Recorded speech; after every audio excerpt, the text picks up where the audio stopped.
They say you never really know a man until you've sat in the passenger seat of his silence. I learned that truth inside a black Toyota Camry that smelled faintly of lemon air freshener and regret on the night a billionaire picked up his own son, and the boy never recognized him. Los Angeles has a way of hiding people in plain sight.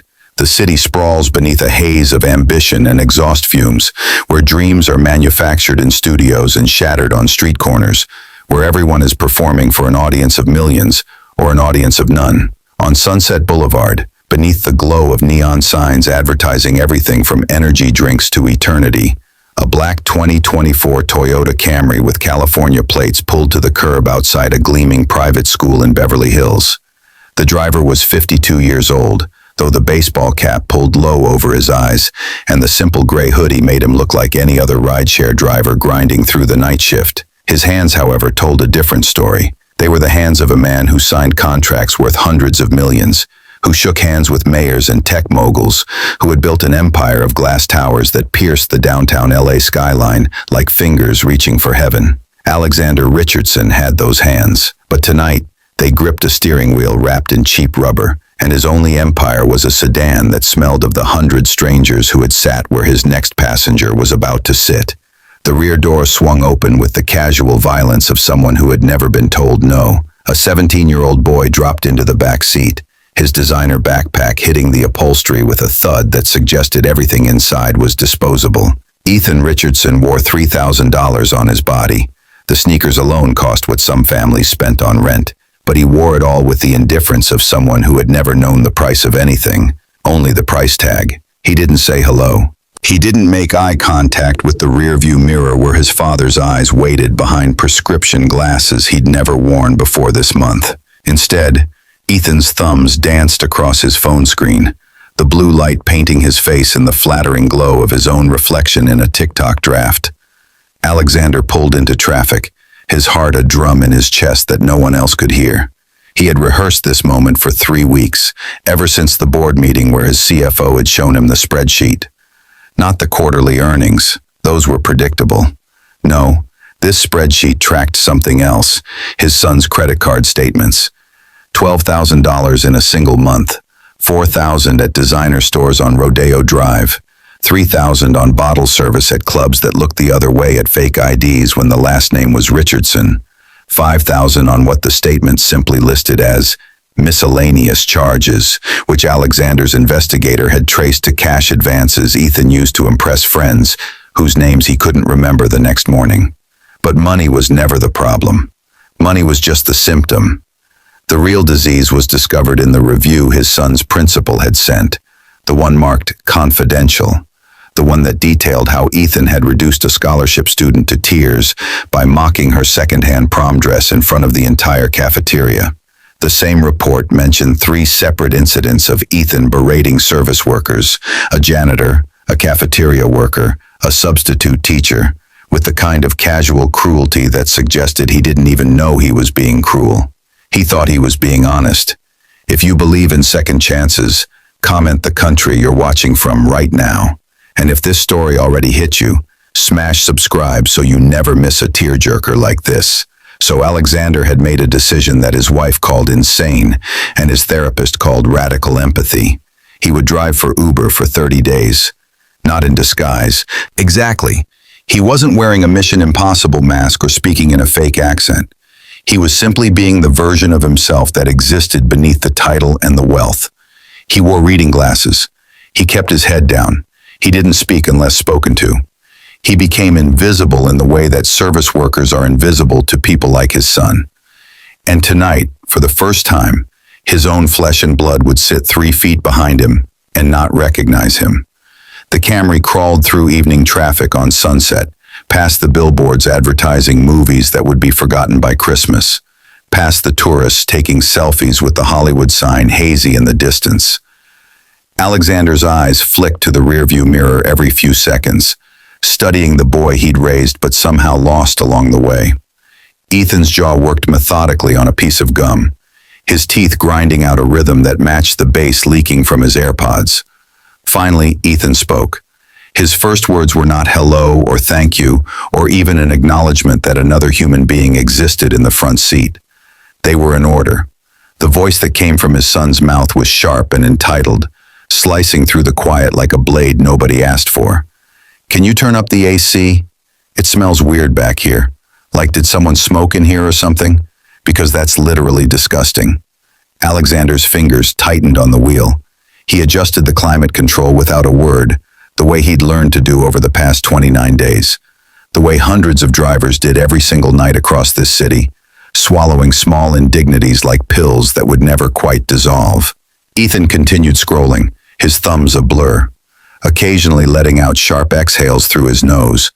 The sound of someone finding content mildly amusing, but not amusing enough to actually laugh. 3 minutes passed. 5.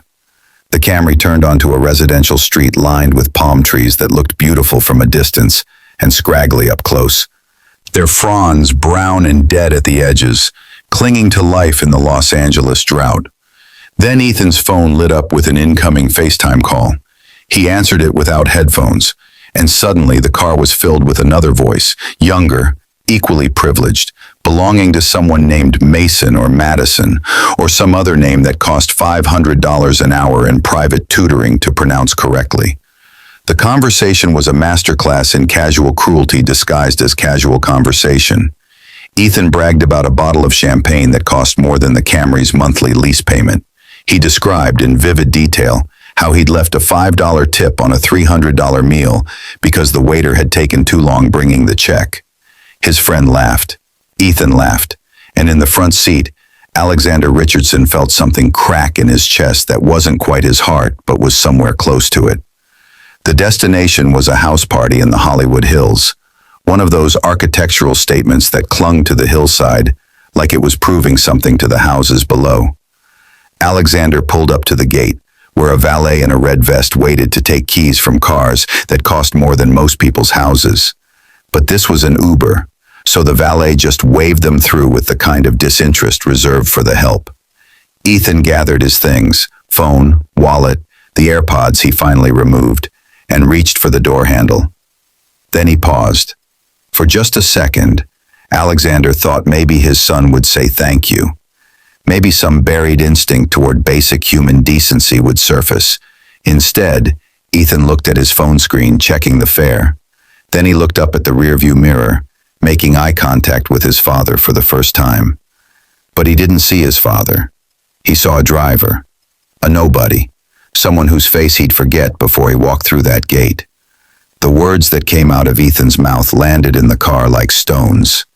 "Hey man, no offense, but maybe consider another line of work if you need the money that bad. This car smells like sadness. Just some advice. No tip, by the way. I literally only carry Apple Pay." The door slammed. Ethan disappeared into a crowd of teenagers wearing clothes that cost more than the Camry was worth, and Alexander sat there, hands still on the wheel, watching his son vanish into a life of casual cruelty and designer labels. And he wondered if 30 days would be enough to fix 17 years of failure. The dash cam had been recording everything. Alexander hadn't told Ethan that, hadn't told anyone except the private investigator who had installed it, per his instructions 3 weeks earlier. The device was no bigger than a lipstick tube, tucked into the rearview mirror assembly, its lens catching everything in high definition. Every eye roll, every dismissive gesture, every word spoken like a weapon aimed at people Ethan didn't consider people. That night, after dropping his son at the party where champagne flowed like tap water and teenagers Instagrammed their privilege for likes and validation, Alexander drove to a different part of Los Angeles, South Central, a neighborhood where the palm trees were shorter and the dreams were bigger, because they had to be, where survival required the kind of hustle that people in Beverly Hills hired consultants to teach them. He pulled up to a building that didn't gleam. The Hope House Community Center occupied a converted warehouse with a hand-painted sign and bars on the windows, and a parking lot full of optimism and broken asphalt. This was where Alexander Richardson came 3 nights a week, not as a billionaire doing charity for the tax write-off, but as a man trying to remember what money couldn't buy. Inside, 23 children between the ages of 6 and 17 ate dinner at folding tables. The meal was spaghetti with marinara sauce that came from industrial-sized cans, garlic bread that was actually just regular bread with margarine and garlic powder, and a salad that was mostly iceberg lettuce because iceberg was cheap. But the kids ate like it was a feast because for some of them, it was the only meal they'd have that day. Alexander had made a promise to himself on day one of this experiment. Every single tip he earned as an Uber driver would go directly to the Hope House. Every dollar, every quarter someone left on the back seat, every cash tip pressed into his palm by a drunk college student trying to impress a date. He'd earned $632 in 29 days. It wasn't much. It wouldn't change the world. But it would buy groceries for the center for a month, and sometimes changing one small corner of the world was enough. Tonight, he handed the director an envelope with $73 inside, his earnings from the past 3 days, including the rides before he'd picked up his son. The director, a woman named Carmen who had more wisdom in her tired eyes than most professors had in their entire bodies, took the envelope and then took Alexander's hand. Her voice was quiet but firm, the kind of voice that had talked teenagers off ledges and talked donors into writing checks. "You know you don't have to keep doing this. We're grateful, but you've got your own life to live, your own family to worry about." Alexander looked past her, through the doorway to the cafeteria where a 10-year-old girl was helping a 6-year-old boy cut his spaghetti because his foster mom had to work a double shift and couldn't make it to dinner. He watched the tenderness in that simple act, the way the girl wiped sauce from the boy's chin with a napkin and then went back to her own plate like it was nothing. Like kindness was just what you did when someone needed help. His voice came out rougher than he intended, scraped raw by the night's revelations. "That's exactly what I'm doing. Worrying about my family. That's exactly what this is. Would you tip the driver? Drop yes, no below. And if you're halfway in and still crying, hit subscribe. We drop new stories every week." Carmen didn't press. She never did. That was her gift, knowing when to speak and when to let silence do the teaching. She squeezed his hand once and then disappeared to help serve dessert, which was fruit cups in plastic containers that the local grocery store had donated because they were a day past the sell-by date. Alexander stayed for an hour. He helped wash dishes in an industrial sink that had seen better decades. He listened to a 14-year-old named Marcus talk about his dream of becoming a mechanical engineer. A dream that seemed impossible when you lived in a one-bedroom apartment with 6 other people and your high school didn't have a single AP class. Alexander didn't tell Marcus that he'd founded a tech company that developed engineering software used by NASA. He just listened. And when Marcus showed him a sketch of a bridge design he'd drawn on the back of his math homework, Alexander studied it with the same attention he'd give to a multi-million-dollar contract. The sketch was good, really good. The kind of good that suggested Marcus had taught himself principles of load distribution and structural integrity from YouTube videos because his school library had 3 engineering books, and 2 of them were from 1987. Alexander took a picture of the drawing with his phone. He didn't tell Marcus why. He just said it was impressive, which was true, and that Marcus should keep going, which was the least true thing and the most important thing he could say. He drove home after midnight, taking surface streets instead of the freeway, passing through neighborhoods where his company's towers were visible in the distance, but might as well have been on another planet. The Camry's engine hummed its reliable, boring hum. The streets were quieter now, the city's ambition finally sleeping for a few hours before it woke up to chase itself all over again. His house, mansion really, though he'd stopped calling it that, sat behind gates that cost more than most houses. 20,000 square feet of architectural achievement perched in the Hollywood Hills with a view of the city lights that looked like fallen stars. His wife was asleep. His son would stumble in around 3 in the morning smelling like expensive vodka and cheap decisions. And Alexander would lie in a bed that cost $12,000 and feel like the poorest man in Los Angeles. He watched the dash cam footage before he slept, watched his son's face, the casual cruelty in his eyes, the way he looked at the driver, looked at him, like he was furniture with a steering wheel, watched himself absorb every insult with the practiced stillness of someone who had spent a month learning to be invisible. The video was 23 minutes long. By the end, Alexander had made a decision that would either save his son or destroy their relationship forever. Tomorrow would be day 30, the final ride, and Alexander had arranged it perfectly. The beautiful thing about being a billionaire disguised as an Uber driver is that you can manipulate your own schedule. Alexander had learned the app's algorithm better than most of the engineers who designed it. He knew when surge pricing hit Beverly Hills. He knew which street corners generated the most ride requests after school let out.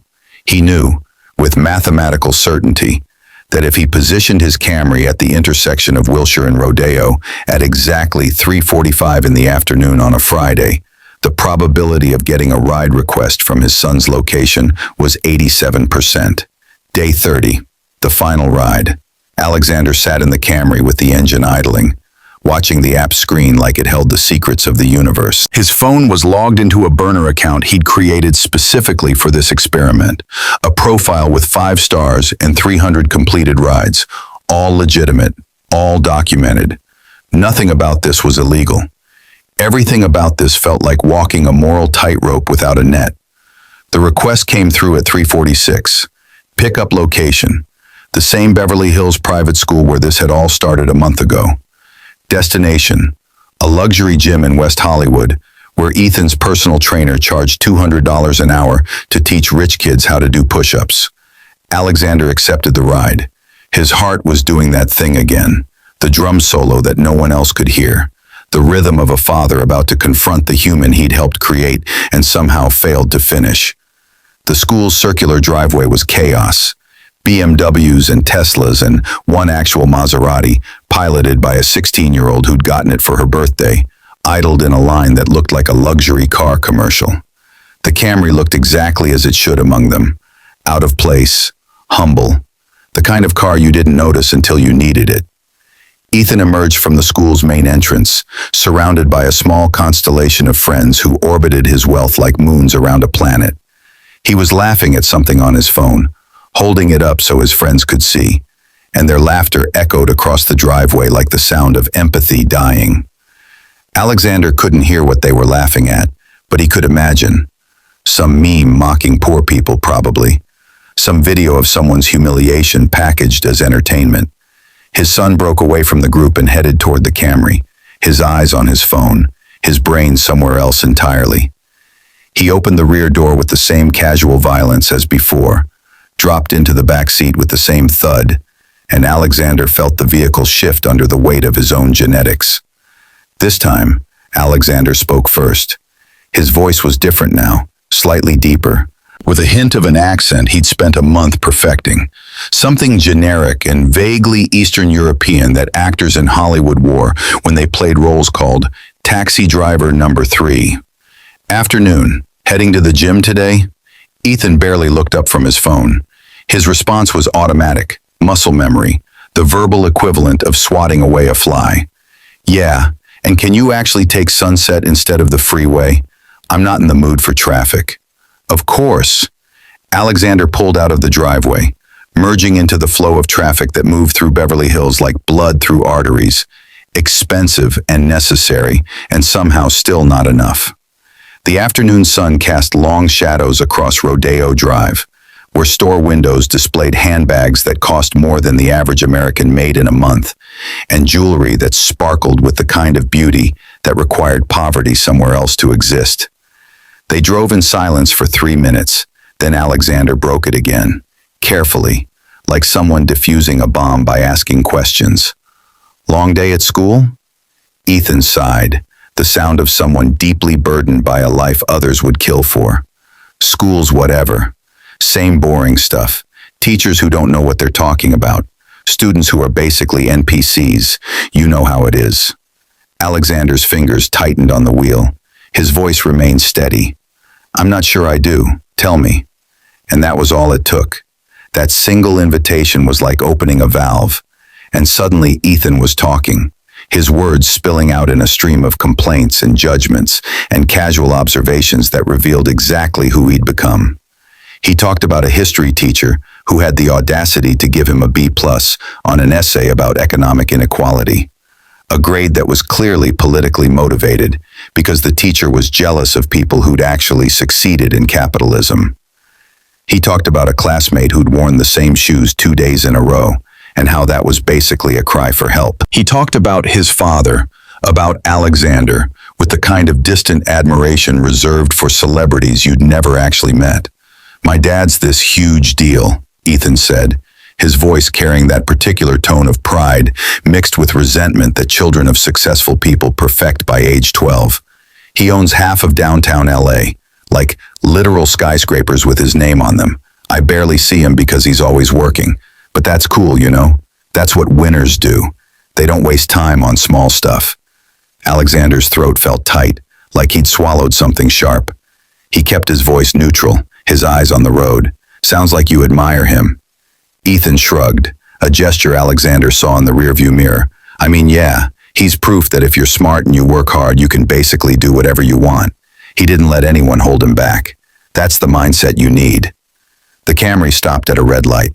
Sunset Boulevard stretched ahead of them, the street that had launched 1,000 dreams and buried 1,000 more. Alexander turned slightly in his seat, just enough to see his son's reflection in the window. His next words were carefully chosen, each one a small test. What about the people who work for your father? The ones in the buildings, the maintenance crews, the security guards, the cleaning staff. Do you think they work hard? Ethan barely considered the question. I mean, sure, but it's different. They're doing jobs anyone could do. My dad built something that didn't exist before. There's levels to this stuff. The light turned green. Alexander drove forward, his mind racing faster than the car ever could. They were 5 minutes from the gym now, 5 minutes from the moment that would define whatever came next. He had rehearsed this, practiced the words in front of the mirror in cheap hotels where he'd slept some nights just to maintain the illusion, just to remember what it felt like to be someone who counted pennies. He told himself he was ready. He wasn't. They passed a bus stop where a woman in a hospital scrubs waited with 2 young children, all 3 of them looking tired in the way that suggested tired was just their default setting. Ethan didn't even glance at them. His phone lit up with a notification, and his face lit up with it. Some small dopamine hit from someone double-tapping a photo of his life. Alexander made a decision. Not the decision he'd planned, but the one that felt right in this moment. He spoke again, his voice still disguised, but his words more honest than anything he'd said in a month. Can I ask you something? And I want you to really think about the answer. Ethan looked up, curiosity finally overriding indifference. Sure, I guess. If you had to choose between being rich and being respected, which would you pick? The question hung in the air between them like smoke. Ethan's face scrunched up in confusion, like he'd been asked to solve a math problem in a language he didn't speak. That's a weird question. Why can't you be both? Because sometimes you can't. Sometimes people have money but no respect, and sometimes people have respect but no money. So which matters more? Ethan laughed, a short bark of sound that held no humor. Dude, I don't know what kind of philosophical Uber driver thing you're doing, but respect doesn't pay bills. Money does. Money is respect. If you're rich, people respect you automatically. Even if you treat them terribly? The question came out sharper than Alexander intended. Ethan's eyes narrowed in the rearview mirror, and for a second, just a flicker, Alexander thought his son might actually recognize him, but the moment passed. The disguise held. Ethan's response was defensive now, his voice taking on an edge. I don't treat people terribly. I'm honest. If someone's not good at their job, I tell them. If someone's annoying, I don't fake being nice. That's called authenticity. Is that what you call it? They pulled up to the gym, a converted warehouse in West Hollywood, with floor-to-ceiling windows showcasing people on treadmills, running toward bodies they'd never quite reach. The fare on the app showed $23.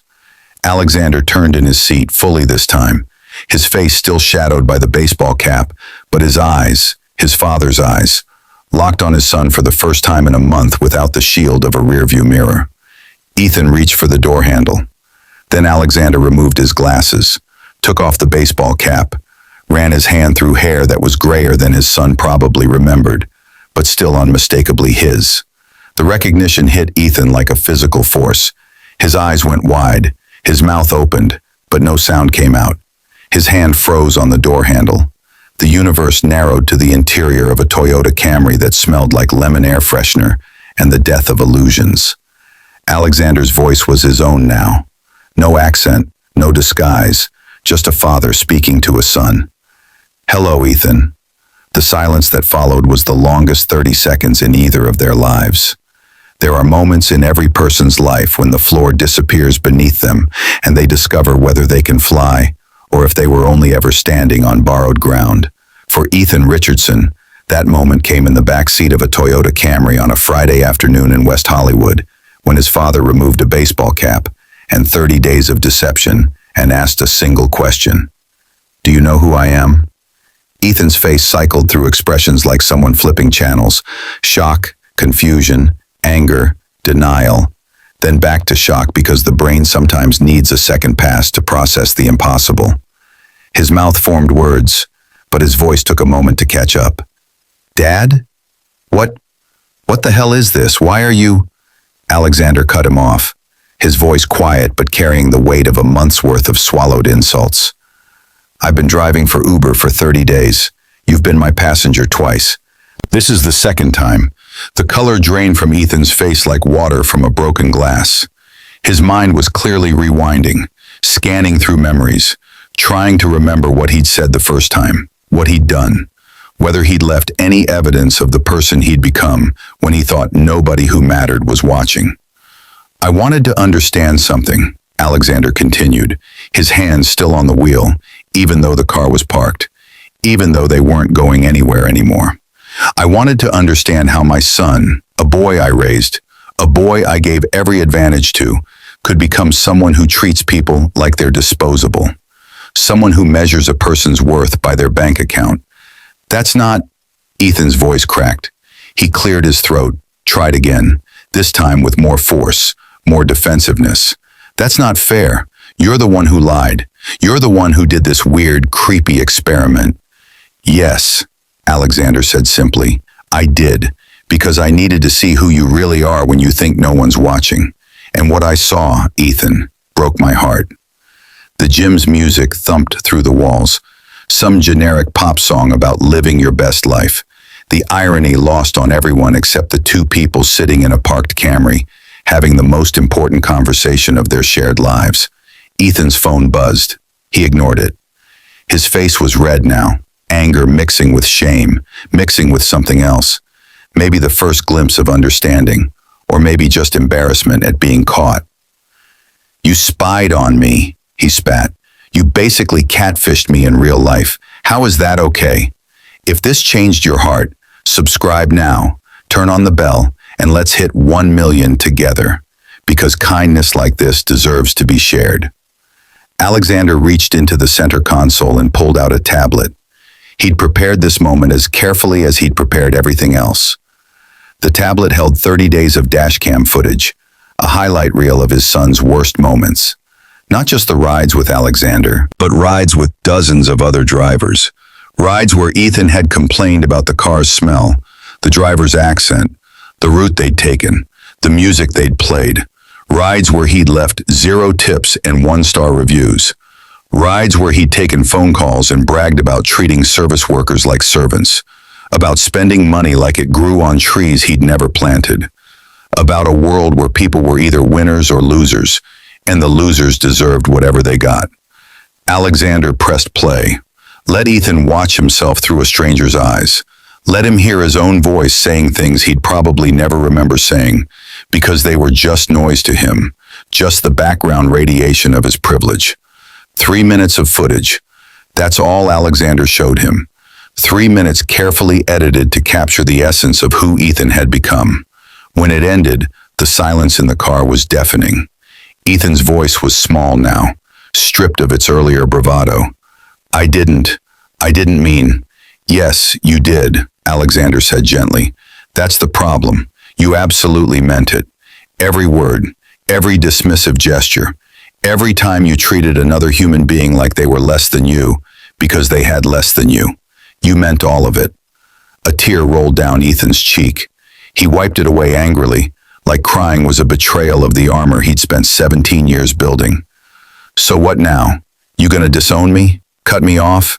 Send me to military school or whatever rich parents do when their kids disappoint them?" Alexander shook his head.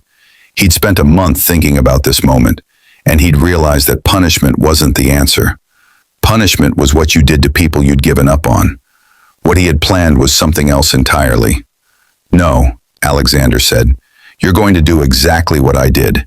You're going to drive for Uber for 30 days.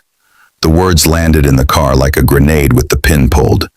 Ethan stared at his father like he'd suggested they fly to Mars on a bicycle. What? 30 days. You'll start tomorrow. I've already set up an account for you. You'll drive the same car I drove. You'll accept every ride request. You'll follow every rule. And every single tip you earn, you're going to donate to the Hope House Community Center in South Central.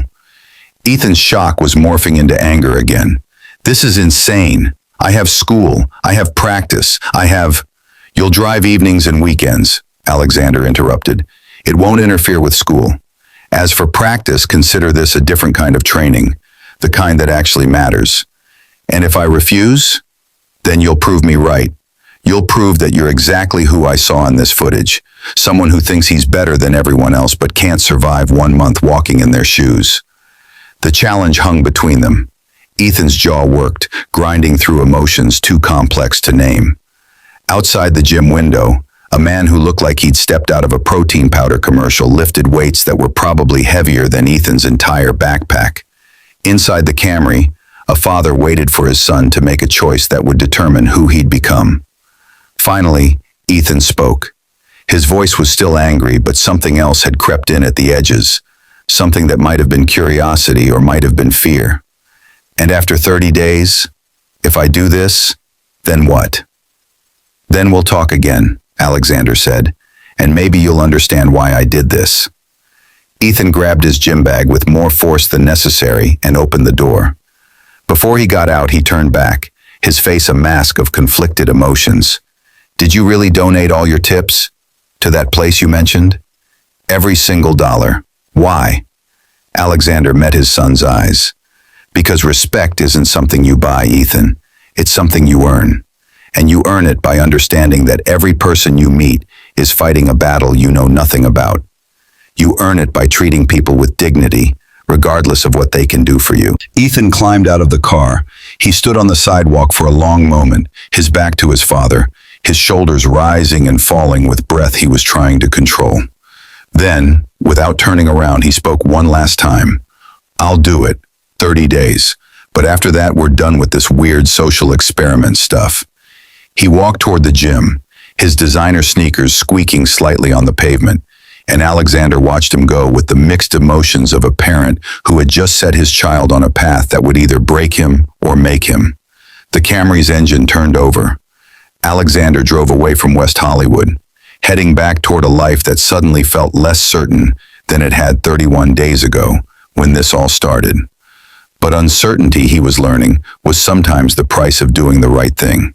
Ethan Richardson's first night as an Uber driver began with 20 minutes of him sitting in the parked Camry outside his own house, staring at the app on his phone like it might bite him. The profile photo his father had created showed him without the designer brands, without the smirk he'd practiced in bathroom mirrors at parties. Just a 17-year-old kid who looked younger than he felt and older than he'd earned the right to be. His finger hovered over the Go Online button. In his entire life, Ethan had never been afraid of a button on a screen, but this button represented something terrifying. The possibility that he might not be as special as he'd always believed, that without his last name, without the invisible shield of his father's money and reputation, he was just another teenager in Los Angeles, with nothing particular to offer except his time and a working vehicle. He pressed the button. The first request came within 90 seconds. Pickup location, a hospital in Glendale. Destination, an apartment complex in North Hollywood. The passenger's name was Maria, and her rating was 4.9 stars, which Ethan's brain automatically processed as someone who'd screwed up somewhere, someone who wasn't quite good enough. He drove to the hospital with his heart performing a symphony in his chest, pulled up to the main entrance where a woman in her 60s stood with a small overnight bag and exhaustion painted across her face like a second skin. She wore scrubs with cartoon characters on them, the kind nurses wore in pediatric wards, and when she climbed into the back seat, she moved with the careful slowness of someone whose body had given more than it had left to give. "Good evening," Ethan said, his voice cracking slightly. His father had made him practice those two words 500 times until they sounded natural. They still didn't. "Evening, Maria replied. Her accent carried the musical lilt of someone who'd learned English as a second language and spoke it better than most people spoke their first. Thank you for picking me up so quickly. No problem. Ethan pulled into traffic, his hands gripping the wheel too tightly, his brain screaming reminders about turn signals and blind spots, and all the things he'd taken for granted when someone else was driving. They drove in silence for 3 minutes. Ethan kept stealing glances in the rearview mirror, watching Maria lean her head against the window, her eyes closed, her chest rising and falling with the slow rhythm of someone caught between exhaustion and the inability to actually sleep. Something in that image, the vulnerability of it, the humanity, made Ethan's throat feel tight.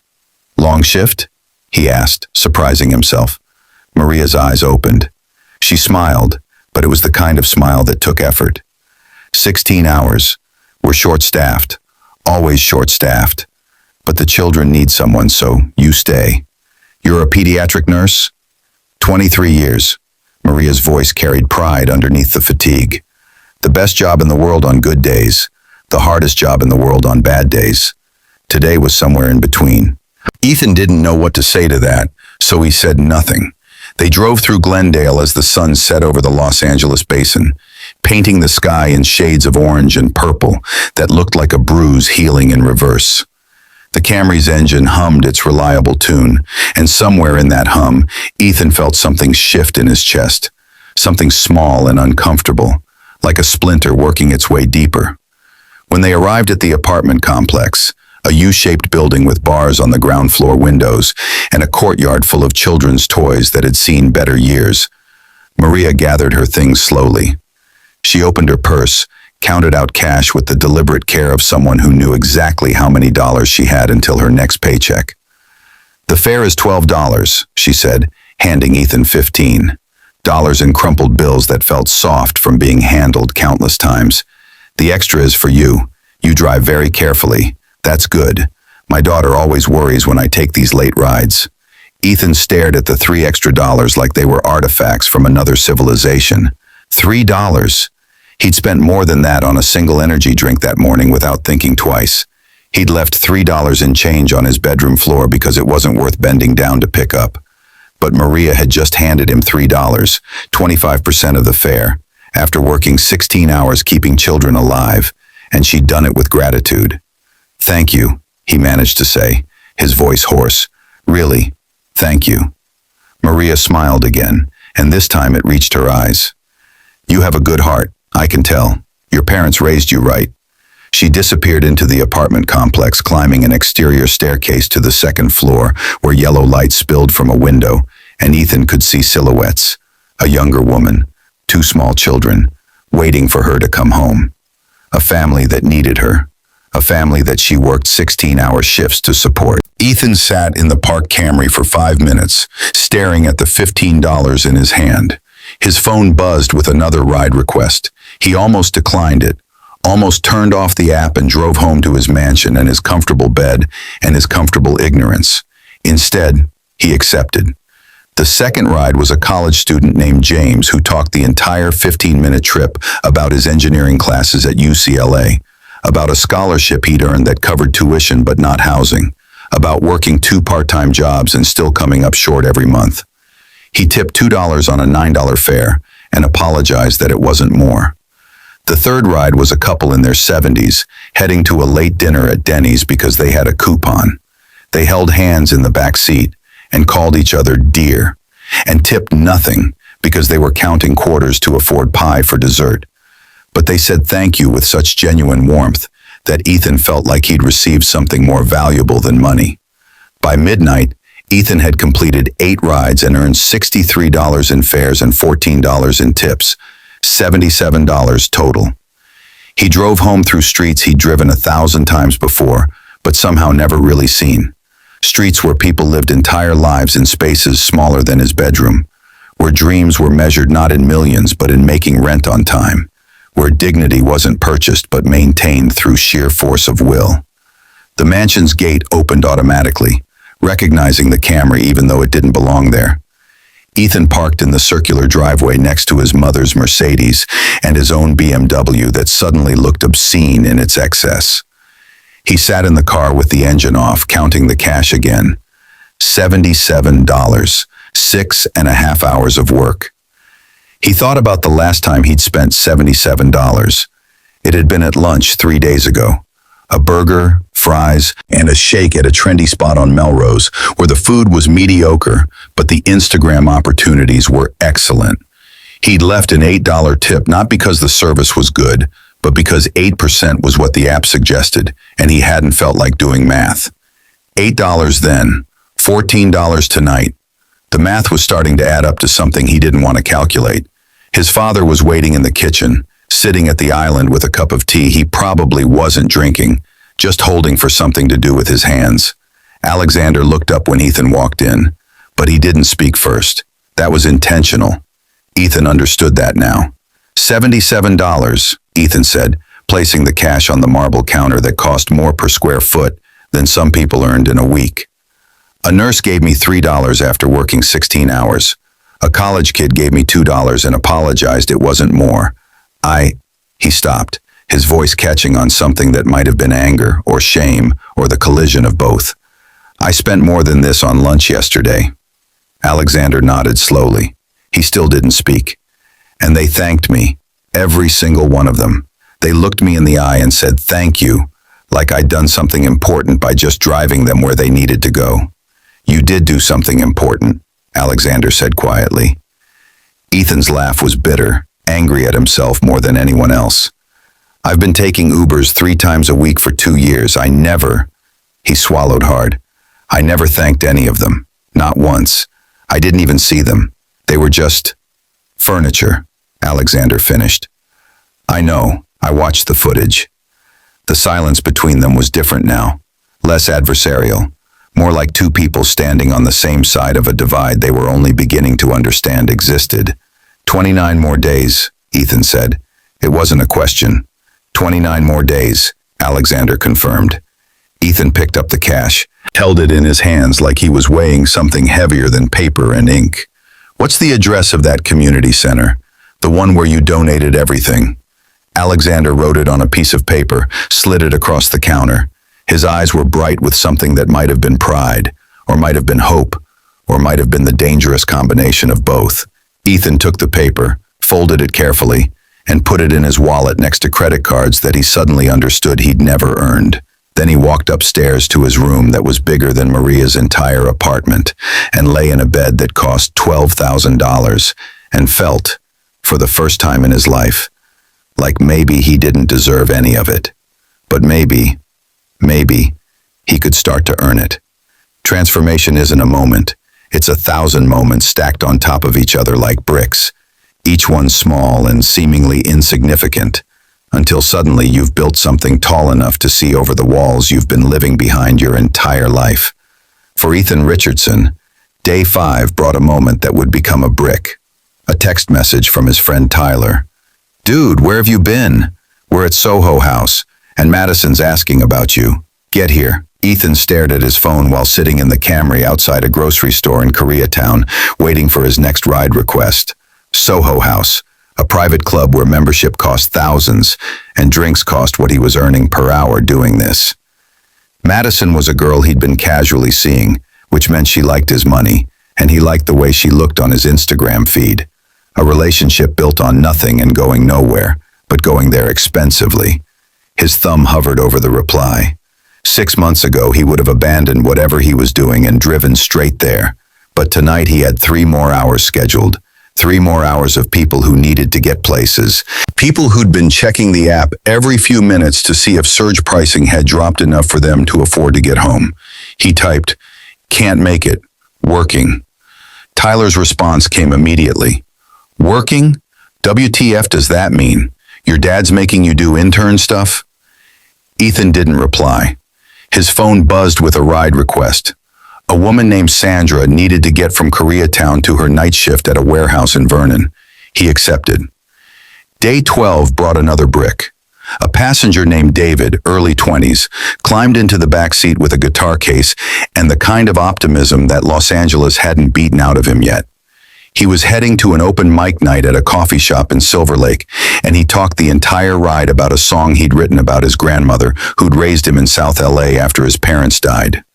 The ride was $14. David tipped $5 and apologized it wasn't more. He'd used his last 20 on new guitar strings. Then he asked Ethan if he wanted to come inside and hear the song. Just 5 minutes.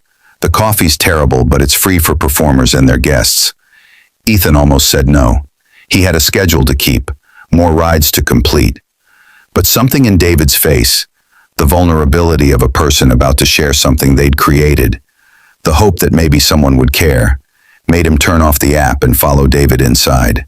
The coffee shop smelled like burnt espresso and unfulfilled dreams, packed with people on laptops and people on first dates and people who were alone but didn't want to be alone in their apartments.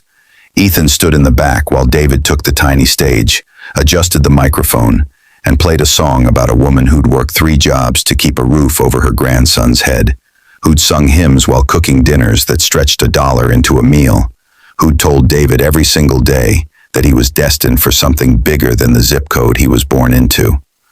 The song was beautiful, raw and imperfect and honest in a way that made Ethan's throat ache.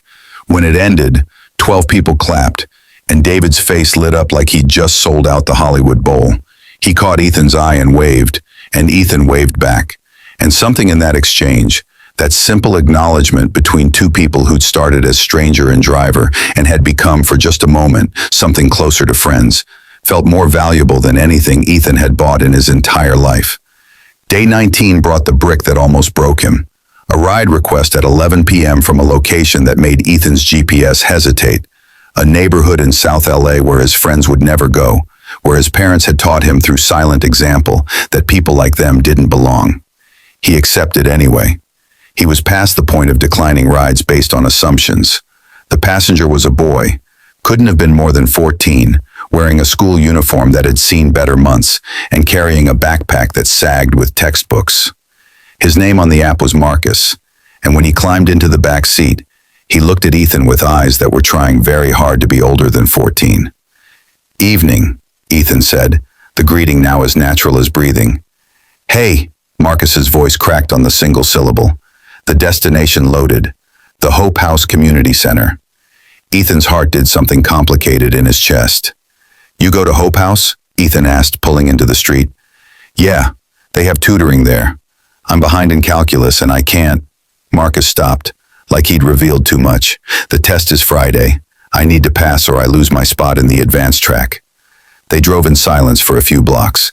Ethan kept stealing glances in the rearview mirror, watching Marcus pull out a notebook covered in equations, studying by the light of his phone in the back seat of a Toyota Camry, because this was his shot, and he wasn't going to waste it. "What do you want to be?" Ethan asked. "After school, I mean." Marcus looked up, suspicious of the question, but something in Ethan's face must have seemed genuine. "Mechanical engineer. I want to design bridges, structures that last, things that help people. That's..." Ethan's voice caught. "That's really cool." "Yeah, well," Marcus shrugged, trying to play it casual. "We'll see. Not a lot of engineers come from my neighborhood, but my counselor at Hope House says I've got a shot. She's helping me with scholarship applications and everything."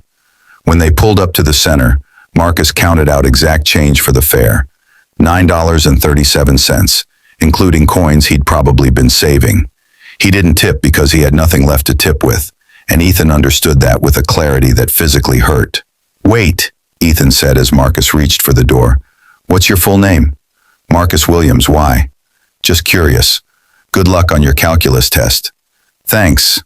Marcus paused, his hand on the door handle. "And hey, thanks for picking me up. I know some drivers don't like coming to this area. I appreciate it." He disappeared into the center where light spilled from windows and the sound of voices, people helping each other, teaching each other, refusing to let their circumstances define their destinations, drifted into the night air. Ethan sat in the parked Camry and pulled out his phone. It took 15 minutes of searching, but he found it. The sketch his father had photographed weeks ago. A bridge designed by Marcus Williams, the same kid who'd just counted coins to afford a ride to tutoring. Ethan made a phone call. His father answered on the second ring. "That kid Marcus," Ethan said without preamble. the one who wants to be an engineer. He just took a ride with me to Hope House. Dad, he's brilliant. Like actually brilliant. And he's going to lose his chance because... His voice broke. Because nobody's paying attention. I'm paying attention, Alexander said quietly. I have been for a while. His scholarship applications are already submitted. MIT, Stanford, Caltech. Full rides to all three if he gets in. I made some calls. Ethan couldn't finish the sentence. Of course his father had made calls. Of course he'd been 10 steps ahead, identifying the Marcus Williamses of the world and quietly opening doors that should never have been closed in the first place. Day 30 arrived like the end of a marathon Ethan hadn't known he was running. His final ride was an elderly man named Robert, who needed to get to the airport at 4 a.m. for a flight to see his daughter in Seattle. He'd saved for 6 months for the ticket. He tipped $3 on a $45 fare and told Ethan that he had kind eyes, that the world needed more young people who still knew how to care. Ethan drove back home as the sun rose over Los Angeles, painting the city in shades of gold and possibility. He'd completed 247 rides. He'd earned $3,218. He'd received $462 in tips, every single one given by people who had less than him, but somehow found a way to give more. His father was waiting in the driveway, leaning against his own car, holding 2 cups of coffee from the expensive place they used to go to before any of this started. He handed one to Ethan as he climbed out of the Camry for the last time as a driver. They sat on the front steps of a mansion that suddenly seemed less like a home and more like a monument to excess. The coffee was good. The silence was better. Finally, Ethan spoke. I get it now. What you were trying to teach me. Alexander waited. It's not about the money. It's never been about the money. It's about seeing people, actually seeing them, treating them like they matter because they do matter, not because of what they can do for you, but because they're human, and that's enough. His voice was steady now, no longer the voice of a spoiled teenager, but something older, something earned through 247 conversations and 600 rides through a city he thought he knew, but had never really understood. I've been walking around thinking I was better than everyone else because I had more than everyone else. But those people, Maria and David and Marcus and all of them, they have things I don't. Dignity, purpose, the kind of strength it takes to keep going when everything's hard. And they were generous to me even when they had every reason not to be. Alexander took a sip of his coffee, watching the sunrise paint the city in light. What are you going to do differently now? Ethan pulled out his phone, opened his banking app, and showed his father the screen. I'm donating the $462 to Hope House, but I'm also going to keep driving. Not every night, but once a week. And I'm going to actually talk to people at school, the scholarship kids, the ones I never saw before because I was too busy looking in the mirror. He paused, gathering courage for the next part. And I'm sorry for who I was, for what I said to you when you were driving me, before I knew it was you. I'm sorry for becoming someone you had to teach this way, instead of someone who already knew better.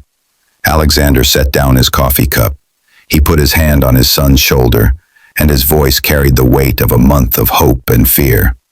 You're 17 years old. You're supposed to make mistakes. You're supposed to need teaching. What matters is whether you learn. And Ethan, you learned. The sun climbed higher, burning off the marine layer that covered Los Angeles every morning, revealing a city full of people heading to work, people chasing dreams, people like Maria and David and Marcus, who were building lives out of determination and hope, and the occasional $3 tip that meant everything. Ethan stood up, stretched, and looked at the Camry sitting in a driveway where it didn't belong, but somehow fit perfectly. I need to return the car to wherever you got it from. Then I need to go talk to someone. Who? That girl at school, Emma, the one I made fun of for her prom dress. I need to apologize. Actually apologize. Not the fake kind where you're just trying to make yourself feel better. Alexander nodded. That's a good start. What about you? Ethan asked. Are you going to keep driving? No, Alexander said. I got what I needed from those 30 days, but I'll keep donating, and I'll keep paying attention. That's what this was really about, remembering to pay attention. They walked inside together, father and son, two people who'd spent a month being strangers to each other so they could finally see each other clearly. The mansion was still too big. The furniture was still too expensive. The distance between their lives and the lives of the people Ethan had driven was still vast and uncomfortable. But it was a start. The Hope House Community Center had a new wing. It wasn't huge, just 3 additional classrooms and a computer lab, but it was enough. Enough space for 30 more kids. Enough computers for homework and scholarship applications, and bridge designs sketched in CAD software that Marcus Williams had taught himself to use in 3 months. The dedication ceremony was small. No press, no ribbon cutting with oversized scissors. Just Carmen, the director, some staff, some kids, and 2 donors who'd requested anonymity, but shown up anyway because absence felt like cowardice. Alexander and Ethan stood in the back, watching Marcus explain his latest design to a group of middle schoolers who listened with the kind of attention that suggested they saw themselves in his story. MIT had accepted him with a full scholarship. He'd leave for Cambridge in August, but right now, he was here, giving back before he'd even fully received. He's going to change the world, Ethan said quietly. He already is, Alexander replied, just by showing those kids that it's possible. A girl approached them, Emma, the one Ethan had humiliated about her prom dress 6 months ago. She wore jeans and a Hope House volunteer t-shirt, and when she smiled at Ethan, it was genuine. No longer the cautious smile of someone waiting for the other shoe to drop, but the warm smile of someone who'd been proven wrong in the best possible way. "You guys coming to the tutoring session?" Emma asked. "We've got 17 kids signed up for SAT prep tonight." "Wouldn't miss it," Ethan said. He'd been volunteering twice a week for 4 months, not for college applications, not for the optics, just because showing up mattered. Emma disappeared into one of the new classrooms. Alexander turned to his son, studying the changes in him, the way he talked to people now, the way he listened, the way his first instinct was no longer judgment but curiosity. "I'm proud of you," Alexander said simply. Ethan shrugged, uncomfortable with praise he was still learning to accept. "I'm just trying to be better than I was." That's all anyone can do. They stayed for the tutoring session. They stayed for the dinner after, served on the same folding tables where Alexander had eaten months ago, deciding to become invisible. They stayed because staying was the whole point, not swooping in with checks and then disappearing, but showing up, consistently, being present in the unglamorous work of actually helping. As they drove home, in Alexander's car now, not the Camry, though they'd kept the Camry, and Ethan still drove it sometimes because pretense felt like dishonesty, Ethan asked a question he'd been carrying for weeks. "Do you think people can really change? Like fundamentally?" Alexander considered this, navigating through traffic on streets he'd learned to see differently. "I think people can grow. Whether that's change or just becoming more fully who they always had the potential to be, I don't know. But I know that you're not the same person you were 6 months ago. Neither are you," Ethan pointed out. Fair enough. They drove in comfortable silence, the kind that only exists between people who've survived something difficult together and come out the other side not broken, but rebuilt. The Los Angeles skyline glittered ahead of them, towers with Alexander's name on them, monuments to success that meant less now than they once had, but still meant something. "Dad?" Ethan's voice was quiet. "Thank you for caring enough to do that. The whole Uber thing. It would have been easier to just yell at me or cut me off or whatever, but you did the hard thing instead." Alexander glanced at his son, saw a young man instead of a boy, saw potential instead of disappointment. "You're worth the hard thing," he said simply. And that was the truth that mattered, not the money they'd earned or donated, not the number of rides completed or lessons learned. Just this, that people were worth the effort, that dignity wasn't optional, that respect was earned through character, not purchased with wealth, that a man's worth wasn't measured in dollars, but in how he treated people when he thought nobody important was watching. Because the real truth that Alexander had learned in 30 days behind the wheel of a Toyota Camry, was that everyone is important. Everyone is watching. And the person you become when you think nobody sees you is the person you actually are. Ethan Richardson learned this lesson in a back seat, then behind a wheel, then in the daily practice of showing up and paying attention and treating every single person like they mattered, because they did matter.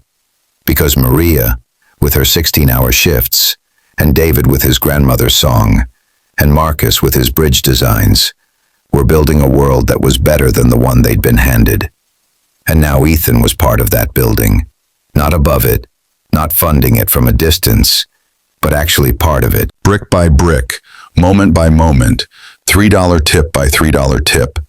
The Camry stayed parked in the garage most days now, but sometimes on Friday nights, Ethan would turn on the app. Not for the money, not for the lesson, just for the conversations, just for the reminder of who he'd been and who he was choosing to be instead. Because transformation isn't a destination, it's a practice. And practice requires showing up, every single day. The car pulled into the driveway of a mansion that still felt too big, but somehow felt more like a home. Inside, dinner was waiting.